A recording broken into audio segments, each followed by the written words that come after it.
यह बुक का नाम है एकाग्रता। और जहाँ जहाँ पर अव्यक्त मूल्यों में एकाग्रता के बारे में बात आती है या एकाग्रता शब्द आता है, वैसी सब मूल्यों से अव्यक्त मूल्य महावाक्यों का संकलन इस बुक में किया गया है। सिद्धि की विधि में मुख्य दो बातें करते हैं कोई भी सिद्धि के लिए। एक तो एकांत, दूसरी एकाग्रता। दोनों की विधि द्वारा सिद्धि को पाते हैं। अनेक प्रकार के साधारण संकल्प होते हैं, जैसे कि समय प्रमाण होना ही है, अभी सारी तैयारी कहाँ हुई है, अभी तो आगे के नंबर ही तैयार नहीं हुए हैं, फाइनल तो 8 ही होने हैं। ऐसे ऐसे भविष्य नॉलेज के साधारण संकल्प आपके बीच को कमज़ोर कर देते हैं। और यही भविष्य संकल्प जो उस समय यूज़ नहीं करना चाहिए, लेकिन उस समय न सोचते हुए भी यूज़ कर लेते हो, जिस कारण प्रत्यक्ष फल भी भविष्य फल के स्वरूप में परिवर्तन हो जाता है। तो प्रत्यक्ष फल पाने के लिए ही संकल्प रूपी बीज को दृढ़ निश्चय रूपी जल से, कि यह तो हुआ ही पड़ा है, होना ही है, इस जल से पावरफुल बनाओ, तब ही प्रत्यक्ष सिद्धि स्वरूप हो जाएंगे। जैसे आपके यादगार चित्रों द्वारा सिद्धि प्राप्त करने वाले की विशेष दो बातों की विधि सुनाई, एकांतवासी और एकाग्रता। यही विधि कल्प पहले मुहाफिक साकार में अपनाओ। एकाग्रता कम होने के कारण ही दृढ़ निश्चय की कमी होती है। एकांतवासी कम होने के कारण ही साधारण संकल्प बीज को कमजोर बना देता है। इसलिए इस विधि द्वारा सिद्धि स्वरूप बनो। जो सैर पर देखे वही आप हो ना, तो यादगार रूप को अब याद रूप बनाओ। पांडवों की यादगार से भी भक्त लोग सिद्धि मांगते हैं। अच्छा, 1 अक्टूबर 1975 के महावाक्य हैं ये। अभी तक मनसा शक्ति द्वारा आत्माओं का आह्वान कर परिवर्तन करने की यह सूक्ष्म सेवा बहुत कम करते हो।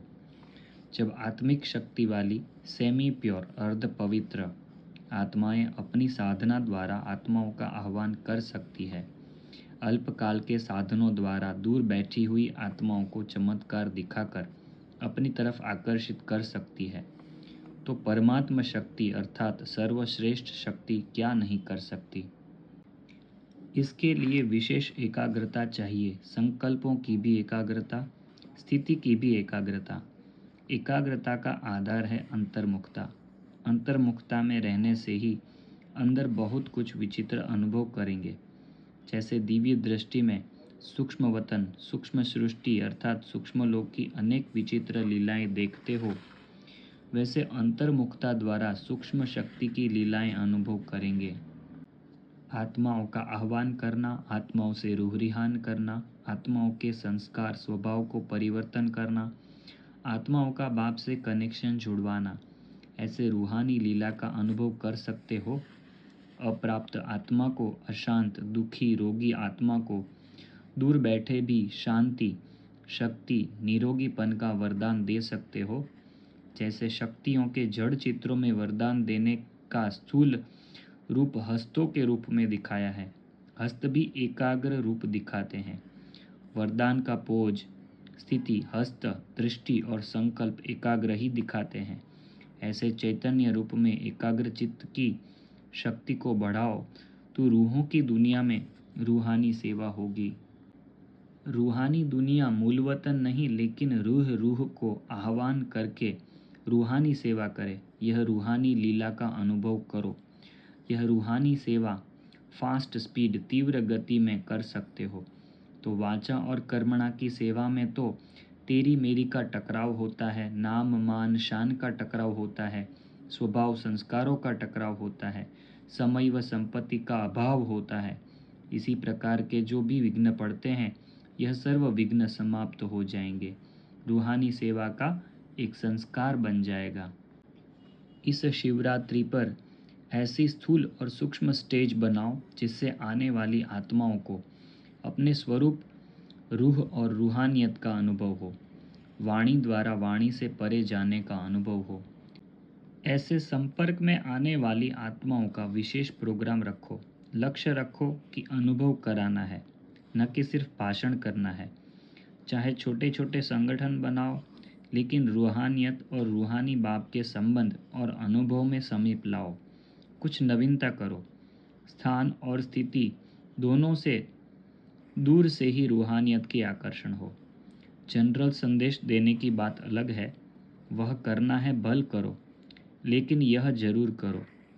इसके लिए निमित्त बनी हुई आत्माओं को अर्थात सर्विसेबल आत्माओं को विशेष उस दिन एकाग्रता का, अंतर्मुखता का व्रत रखना पड़े। इस व्रत से वृत्तियों को परिवर्तन करेंगे। जैसे भक्त लोग स्थूल भोजन का व्रत रखते हैं, तो सर्विसेबल ज्ञानी तो आत्माओं को व्यर्थ संकल्प, व्यर्थ बोल, व्यर्थ कर्म की हलचल से परे एकाग्रता अर्थात रूहानियत में रहने का व्रत लेना पड़े। तब आत्माओं को ज्ञान सूर्य का चमत्कार दिखा सकेंगे।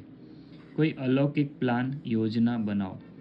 जैसे भक्ति में अगरबत्ती की खुशबू दूर से आकर्षण करेगी। समझा अब क्या करना है? संपर्क वालों को संबंध में लाओ। अनुभवों द्वारा उन विशेष आत्माओं को आवाज़ फैलाने के निमित्त बनाओ। अच्छा, 26 जनवरी 1977 के यह महावाक्य हैं। वर्तमान समय विश्व कल्याण करने का सहज साधन अपने श्रेष्ठ संकल्प को एकाग्रता द्वारा सर्व आत्माओं की भटकती हुई बुद्धि को एकाग्र करना है। सारे विश्व की सर्व आत्माएं विशेष यही चाहना रखती है कि भटकी हुई बुद्धि एकाग्र हो जाए, वह मन चंचलता से एकाग्र हो जाए। यह विश्व की मांग व चाहना कैसे पूर्ण करेंगे? अगर स्वयं ही एकाग्र नहीं होंगे तो औरों को कैसे कर सकेंगे?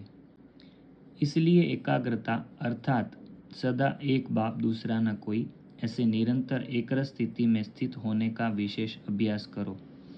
उसके लिए जैसे सुनाया था, एक तो व्यर्थ संकल्पों को शुद्ध संकल्पों में परिवर्तन करो।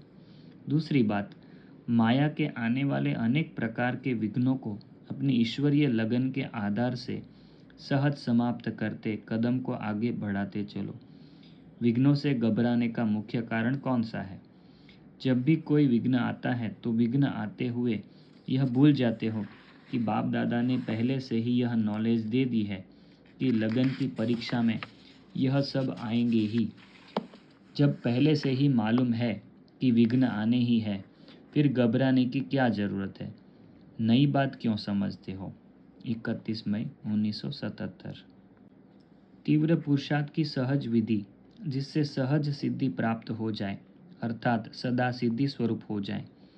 संकल्प, बोल व कर्म सिद्ध हो जाए जिससे विश्व के आगे प्रसिद्ध हो जाए। वह सहज विधि कौन सी है? एक शब्द की विधि है। जिस एक शब्द को अपनाने से सिद्धि स्वरूप हो जाएंगे, जिससे संकल्प, बोल और कर्म तीनों का संबंध है, वह एक शब्द है एकाग्रता। संकल्प में सिद्धि न होने का कारण भी एकाग्रता की कमी है। एकाग्रता कम होने के कारण हलचल होती है। जहाँ एकाग्रता होती है वहाँ स्वतः ही एकरस स्थिति होगी। जहाँ एकाग्रता होगी वहाँ संकल्प, बोल और कर्म का व्यर्थपन समाप्त हो जाता है और समर्थपन आ जाता है। समर्थ होने के कारण सब में सिद्धि हो जाती है। एकाग्रता अर्थात एक ही श्रेष्ठ संकल्प में सदा स्थित रहना। जिस एक बीज रूपी संकल्प में सारा वृक्ष रूपी विस्तार समाया हुआ है। एकाग्रता को बढ़ाओ तो सर्व प्रकार की हलचल समाप्त हो जाएगी। एकाग्रता अपनी तरफ आकर्षित भी करती है। जैसे कोई भी वस्तु स्वयं हलचल वाली होगी तो औरों को भी हलचल में लाएगी। जैसे यहाँ की लाइट हलचल में आ जाती है, बीच बीच में बिजली बंद हो जाती थी, कभी बुझती कभी जलती है, तो सबके संकल्प में हलचल आ जाती है। यह क्या हुआ?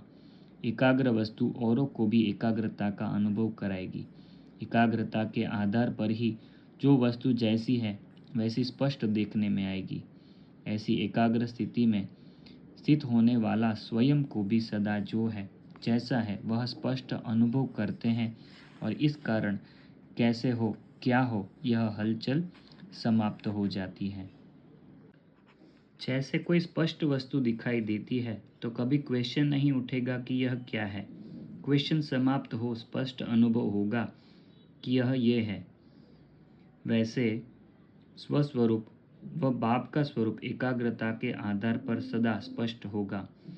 कैसे आत्मिक रूप में टिकूं, आत्मा का स्वरूप ऐसा है या वैसा है, यह हलचल अर्थात क्वेश्चन समाप्त हो जाते हैं।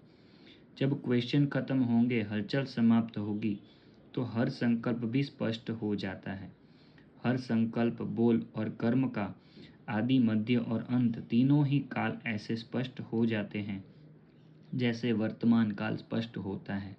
संकल्प रूपी बीज शक्तिशाली है तो फलदायक है।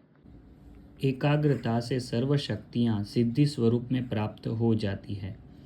क्योंकि स्वरूप स्पष्ट होता है तो स्वरूप की शक्तियाँ भी ऐसे ही स्पष्ट अनुभव होती है। समझा एकाग्रता की महिमा।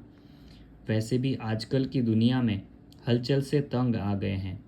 चाहे राजनीति की हलचल, चाहे वस्तुओं की मूल्य की हलचल, करेंसी की हलचल, कर्म भोग की हलचल, धर्म की हलचल, ऐसे सर्व प्रकार की हलचल से तंग आ गए हैं। जितने साइंस के साधन पहले सुख के साधन अनुभव होते थे, आज वह साधन भी हलचल अनुभव कराने वाले हो गए हैं। यहाँ भी ब्राह्मण आत्माएं संकल्प में व संपर्क में हलचल से ही थकती है। इसलिए सहज विधि है, एकाग्रता को अपनाओ। इसके लिए सदा एकांतवासी बनो। एकांतवासी से ही सहज ही हो जाएगा। एकांतवासी से एकाग्र सहज ही हो जाएंगे। आज निर्वाण अर्थात वाणी से परे शांत स्वरूप स्थिति का अनुभव करा रहे हैं। आप आत्माओं का स्वधर्म और सुकर्म स्वस्वरूप स्वदेश ही है शांत। संगम युग की विशेष शक्ति भी साइलेंस की शक्ति है। आप सभी संगम युगी आत्माओं का लक्ष्य भी यही है कि अब स्वीट साइलेंस होम में जाना है।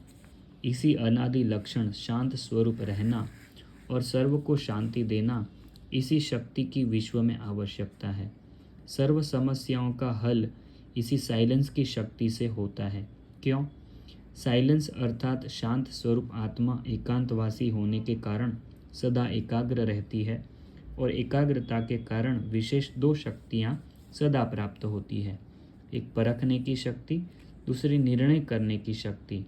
यही विशेष दो शक्तियाँ व्यवहार व परमार्थ दोनों की सर्व समस्याओं का सहज साधन है।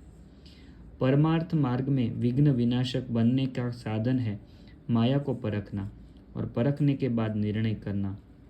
न परखने के कारण ही भिन्न भिन्न माया के रूपों को दूर से भगा नहीं सकते हैं। परमार्थी बच्चों के सामने माया भी रॉयल ईश्वरीय रूप रच करके आती है। जिसको परखने के लिए एकाग्रता की शक्ति चाहिए और एकाग्रता की शक्ति साइलेंस की शक्ति से प्राप्त होती है। यहाँ हम पहला पार्ट ख़त्म कर रहे हैं 11वें पेज नंबर के। यहाँ से हम दूसरा पार्ट शुरू करेंगे। आपको यह वीडियो अगर अच्छा लगा हो तो लाइक और कमेंट करिएगा कि इसको कंटिन्यू करें करके, तो हम आगे का इसकी बुक भी हम वीडियोस के द्वारा कवर करेंगे। यह 50 पेज की बुक है, स्पार्कविंग द्वारा बनाई गई है। ओम शांति।